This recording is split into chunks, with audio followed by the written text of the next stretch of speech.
Hello दोस्तों, आज की वीडियो में आपका स्वागत है। आज की वीडियो में आपको बताने वाला हूं कि हम हमारे मोबाइल से ईमेल आईडी कैसे डिलीट कर सकते हैं। तो आइए दोस्तों, वीडियो को स्टार्ट करते हैं।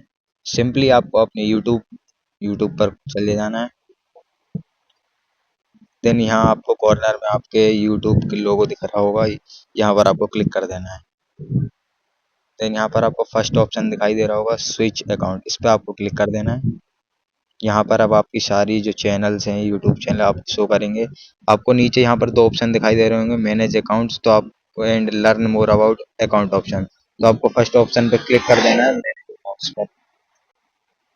दोस्तों, आप जैसे ही इस पर क्लिक करेंगे आपके सामने आपकी सारी जितनी भी मोबाइल में ईमेल हैं सब खुल जाएंगी।